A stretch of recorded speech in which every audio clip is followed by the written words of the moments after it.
Rogue One is a very different but similar Star Wars film. The film itself, as we know, is actually a prequel to the original trilogy, with it taking place potentially weeks or even days before A New Hope. We know in the beginning of that film, the Empire was in pursuit of the stolen Death Star plans, and the whole plot for Rogue One revolves around the theft of said plans. With this fact, we are well aware that the classic Empire will be the primary antagonist in the film, and with this comes the possibility of the appearances of classic Star Wars villains such as Vader or Grand Moff Tarkin in the film.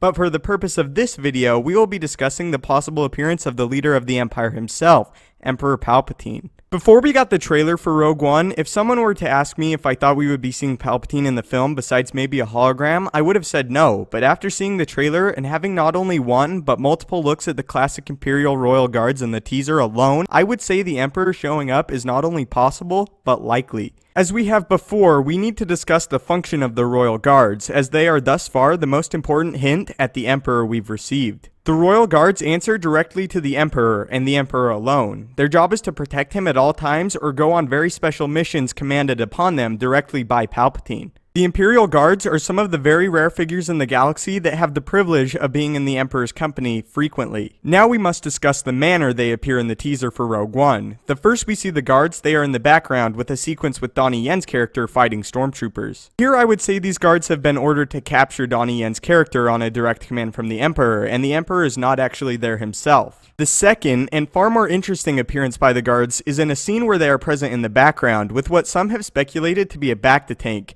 Also present in the scene is a character that appears to be kneeling, cloaked in a black robe. For me, this indicates the Emperor is likely present in this scene in some regard, whether he is in the rumored tank or the figure itself. The Emperor could actually be in the tank, as this would make sense. Palpatine, as of right now in canon, is likely one of, if not the most powerful Force user we have encountered, and he is heavily engulfed by the power of the dark side of the Force. The dark side of the Force is a flame that grows very warm and bright, but as a result of this huge power, takes a toll on those that are in command of it for long periods of time. This is actually one of the major differences between the light side and dark side of the Force. This is also why Palpatine looks as hideous as he does in Revenge of the Sith and in other films. I predict that what we are seeing could be some type of highly advanced medical chamber that the Emperor uses to sustain his physical body. This is not at all to imply the Emperor is weak. In fact, quite the opposite. I predict the Emperor may facilitate such the use of a device because he has so much power within him, it is slowly tearing his physical body apart and slowly deteriorating it. This could help explain why in Return of the Jedi he is shown to walk very slowly and look semi-decrepit, not because he is weak or incapable, but because his body is slowly shutting down due to his great strength in the dark side. In Return of the Jedi, the Emperor has no need to appear weak or slow, as he is in the presence of two characters that know he is quite powerful and capable. Again, I want to make it clear this does not mean the Emperor is not capable of moving very swiftly. It would be quite foolish to believe he can't.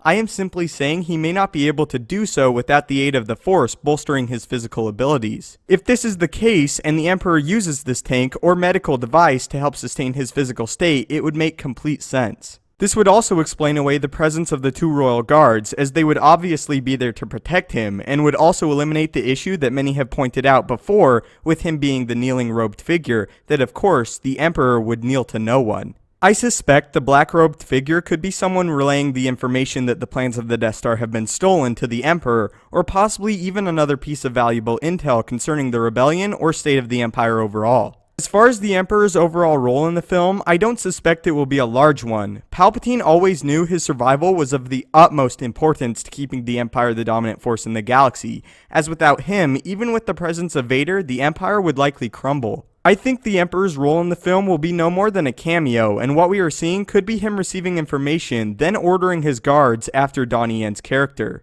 What I am getting at is I think his role will be quite similar to the one he played in Empire Strikes Back, with him giving orders and guiding other villainous characters rather than becoming directly involved with any conflict, as this is an extremely rare occurrence. This would not at all be a problem, as the Emperor actually showing up in Return of the Jedi was played as a huge deal, and he only did so because he was hopeful of receiving a new apprentice in the form of Luke Skywalker and viewing the destruction of the rebellion personally. Ian McDiarmid is an absolutely fantastic actor, and utilizing him and seeing the Emperor again would be a huge treat for all Star Wars fans. I really hope they choose to capitalize on this with Rogue One, and give the Emperor some type of role, even if it turns out to be a small one. I cannot wait for the film, and I want to hear your thoughts and predictions. Do you think the Emperor will show up? Do you think he will play a much larger role than I predict, or around the same size? Do you think the Emperor could be undergoing some type of treatment for his body, or is it something else entirely? Thanks as always so much for watching. May the Force be with you, and have a great day.